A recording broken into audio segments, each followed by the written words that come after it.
தமிழ் மக்கள் அனைவருக்கும் வணக்கம். நம்ம சேனலை சப்ஸ்கிரைப் பண்ணாதவங்க மறக்காம சப்ஸ்கிரைப் பண்ணிருங்க. அப்படியே பக்கத்தில் இருக்கிற பெல் பட்டனையும் கிளிக் பண்ணிருங்க. அப்பதான் நம்மளுடைய வீடியோக்கள் அனைத்தும் உங்களை உடனடியாக வந்து சேரும். வாங்க வீடியோக்குள்ள போகலாம்.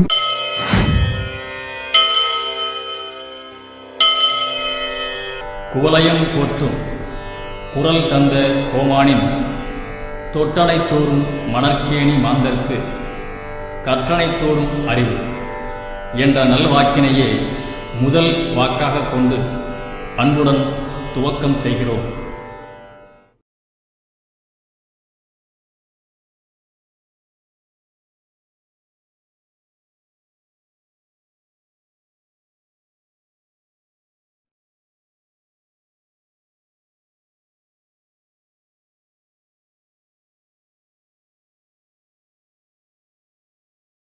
மதுரை விவேகன் ஓவிய நுண்கலை பயிற்சி மையத்திலிருந்து ஓவிய நுண்கலை பேராசிரியர் KP கணியின் அன்பான வணக்கம்.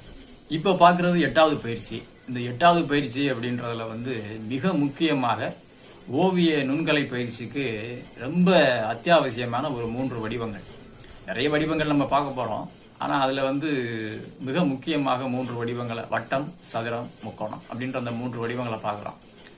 முதல்ல நம்ம ஏற்கனவே ஒரு பயிற்சியில வட்டமா போட்டுட்டு இருந்தோம். பட் இப்போ இந்த பயிற்சியில வட்டம் அப்படின்றத இப்ப நான் போடுவேன், பாத்துக்குங்க. அதை போடும்பொழுது அது எப்படி போடுறேன் அப்படிங்கிறத நிதானமா கொஞ்சம் கவனிச்சிங்க அப்படின்னா நீங்களும் போட்டுடலாம். சரிங்களா? இப்ப முதல்ல வட்டம் போடுறோம்.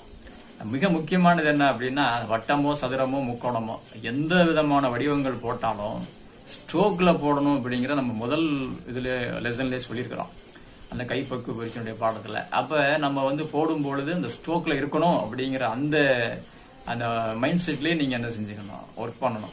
அந்த கவனத்துல ஒர்க் பண்ணீங்க அப்படின்னா எல்லா பயிற்சியுமே ரொம்ப பிரமாதம் அமையும். அப்ப முதல்ல வட்டம் போட்டுக்கிறோம்.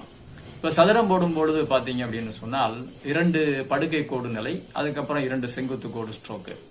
அப்ப இந்த 2 மொத்தம் 4 கோடுகளை நம்ம போட்டோம் அப்படின்னு சொன்னால் அது பாக்குறதுக்கு சதுரமாக தெரியும். அதுக்கப்புறம் பாத்தீங்கன்னா முக்கோணம் போடுறோம். முக்கோணம் போடும் பொழுதும் அதே ஸ்ட்ரோக்ல தான் நம்ம போடுறோம். மேலிருந்து கீழ் நோக்கிய ஒரு சாய் கோடு, அதே மாதிரி ஒரு படுக்கை கோடு ஒண்ணு, அதுக்கப்புறம் மேலிருந்து கீழ் நோக்கிய ஒரு சாய் கோடு. அப்படியே முக்கோணத்தை நம்ம அமைச்சிடலாம். அப்ப இந்த மாதிரி ஸ்ட்ரோக்ல நீங்க என்ன செஞ்சீங்க போட்டு இந்த பயிற்சியை பண்ணிக்கிங்க. ரொம்ப பிரமாதமா பண்ணணும் அப்படின்றது மிக முக்கியம். ஏன்னா கை பக்குவ பயிற்சி இது பாத்துக்கங்க. மீண்டும் அடுத்த பயிற்சியில் நம்ம சந்திப்போம். இப்போ நம்ம இந்த பயிற்சிக்கு பார்த்தீங்கன்னா ஏற்கனவே நம்ம ஒரு 7 பயிற்சிகளை முடிச்சிருக்கிறோம். இப்போ 8வது பயிற்சியை நம்ம மேனேஜராக பார்க்க போகிறோம். இப்போ அந்த 8வது பயிற்சியில் பார்க்குறீங்க, இதில் நம்ம வடிவங்கள் அப்படின்றத பார்க்குறோம். வடிவங்கள் அப்படிங்கிறத ஸ்ட்ரோக்காக நம்ம போட்டு பார்க்குறோம். வடிவங்கள் அப்படின்னு சொல்லும் பொழுது நமக்கு முதல்ல வட்டம், அதுக்கப்புறம் பார்த்தீங்கன்னா சதுரம், அதுக்கப்புறம் முக்கோணம் அப்படிங்கிற அந்த 3 வடிவங்களையும் நம்ம இப்போ பார்க்க போகிறோம். சரிங்களா? இந்த பயிற்சியில் நம்ம முக்கியமாக எடுத்துக்கொள்ளக்கூடியது வட்டம் அப்படின்றத எடுத்துக்கிறோம். சரிங்களா? இப்போ நம்ம அந்த வட்டம் பார்க்குறோம்.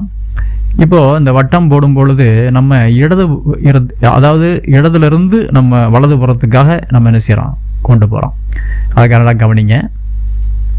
இப்போ வட்டம் போடுறோம். அந்த மாதிரி அப்படி போட்டு கரெக்டாக அப்படி சொல்லிச்சிடலாம். சரிங்களா? இப்போ இதில் நமக்கு வட்டம் கரெக்டாக விழுந்துருக்குது அப்படின்னு மையப்புள்ளியை வச்சு நம்ம செக் பண்ணிக்கலாம். இப்போ இதுக்கு அடுத்தபடியாக பார்க்க போகிறோம் அப்படின்னு சொன்னால் சதுரம் பார்க்குறோம். இதில் ஒரு மிகச்சரியான படுக்கை கோடு, அதே மாதிரி அதற்கு இணையான ஒரு படுக்கை கோடு ஒரு குறிப்பிட்ட தூரத்தில், அதுக்கப்புறம் ஒரு மிகச்சரியான செங்குத்து கோடு, அதுக்கப்புறம் ஒரு செங்குத்து கோடு. இப்போ 2மே போட்டோம் அப்படின்னு சொன்னால் இப்போ சதுரம் அப்படின்றது அமைஞ்சிருது. சரிங்களா? இப்போ இது ஸ்ட்ரோக்கில் இருக்குது அப்படிங்கிறத நீங்கள் பார்த்துக்கணும். இதுக்கு அப்புறம் பார்த்தீங்கன்னா முக்கோணம். இப்போ இடதுபுறமான ஒரு சாய்கோடு, அப்புறம் வலதுபுறத்தில் ஒரு சாய்கோடு. சரிங்களா? அதுக்கப்புறம் படுக்கை கோடு ஒன்று. இப்போ இந்த 3 கோடுகளையுமே நம்ம போட்டதுக்கப்புறம் பார்த்தீங்கன்னா அது முக்கோணமாக நமக்கு கிடைச்சிருது. சரிங்களா? இப்போ இந்த 3 வடிவங்களையுமே நம்ம ஸ்ட்ரோக்கில் போடணும் அப்படிங்கிறது மிக முக்கியமானது. சரிங்களா? அப்போ இதை ஸ்ட்ரோக்கில் போடணும். சரிங்களா? அடுத்த பயிற்சியில் நம்ம சந்திக்கலாம்.